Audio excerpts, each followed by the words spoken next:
Ilang buwan din di ako nakapag-vlog, no? Pero simula nung naging member tayo ng DTay, eto magsisimula ulit tayo dito. Ano nga ba yung DTay? Ito yung tinatawag nilang DRT Tourism Association. Isang samahan to sa DRT na nagpo-promote ng mga turismo sa DRT. And habang nagtatagal, paganda ng paganda ang lugar dito sa DRT. Kung makikita mo sa mga kalsada, tanawin, napakaganda naman talaga. Kaya isang... Ayan, what's up guys? Nandito tayo ngayon sa DRT.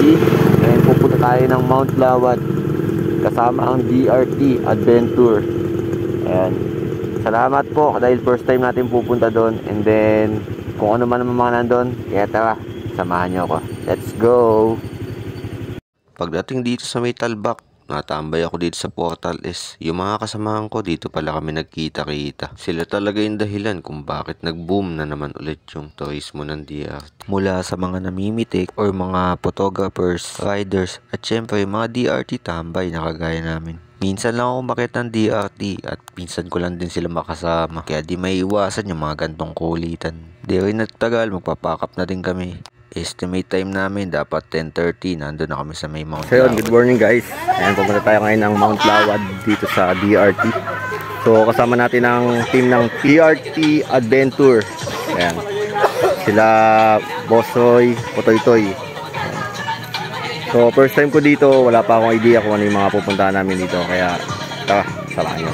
So dito pa lang sa jump off, pinag-uusapan na magiging itinerary. Namit ko dito si Katropang Gala at si Potoy-Toy. Si Potoy-Toy siya nga pala yung head ng DRT Adventure guys. Sa kabila naman, sila Ninang Uppershoot, Ninang Moto Edge, at si Uppershoot. At syempre, di mawawala dyan si Destination. Right. At syempre, Master Shutter. Baka si Prop yan. So dito guys, nagpapakap na kami. Kasi sasakay kami ng 4x4 paakyat ng Mount Lawad. Pero dadaan muna kami ng Grace's Haven para mag-breakfast. Ito nga pala sa Ritbu, dakilang tambay ng DRT. So dito, pasakay na kami, no. Pal dito, nagbibilangan pa lang kami. Tatlo kasi yung 4x4 na sasakyan dito. And hopefully, syempre lahat kami gusto namin makarating ng safe. Kaya talagang pinaghandaan talaga ng Mount Lawad ang aming pagdating dito. Tapusin mo tong video na to hanggang malaman mo yung full details sa Mount Lawad and Grace's Haven. Episode 1 pa lang to at meron pa akong episode 2. Nandun lang sa may kabilang camera sa may Akaso. Pagsakay ng 4x4, dito talaga magsisimula ang adventure. 40% ng biyahe sa mga gantong liblib na lugar is sa 4x4 talaga nagdadala. Ang punto ko dito, hindi kumpleto ang adventure kapag hindi ka nasakay dito. Let's go, Mount Lawad!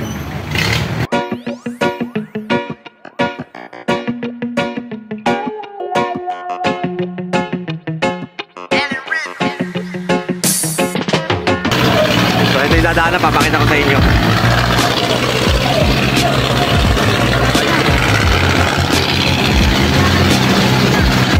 So first time kong pupunta dito guys.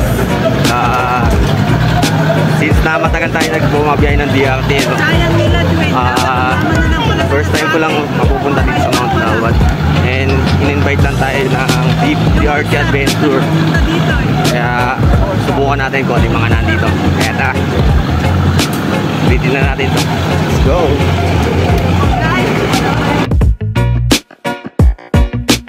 Masaya to!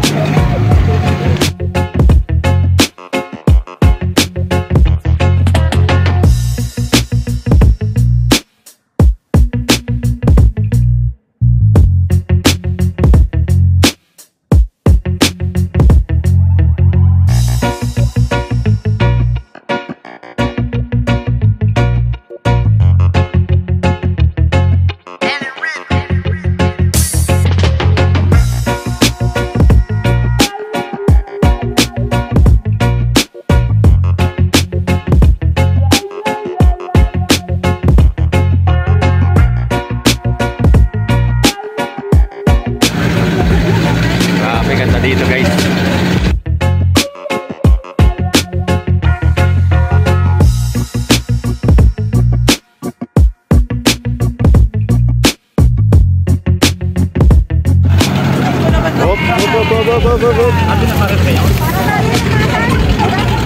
Grabe guys, nadaanan namin. Mga solid adventure to.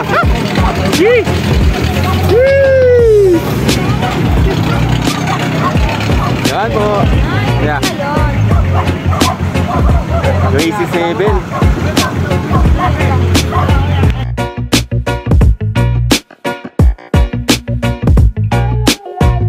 So yan guys, stopover kami dito sa Goisy 7. Hindi namin alam kung ang gagawin namin dito.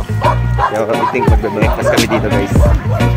Ang dami naming mga kasama namin.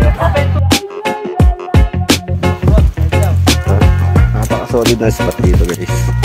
Pag pupunta ka ng Mount Lawad, ito talaga yung unang stopover na madadaanan mo kasi kapihan yung lugar na to.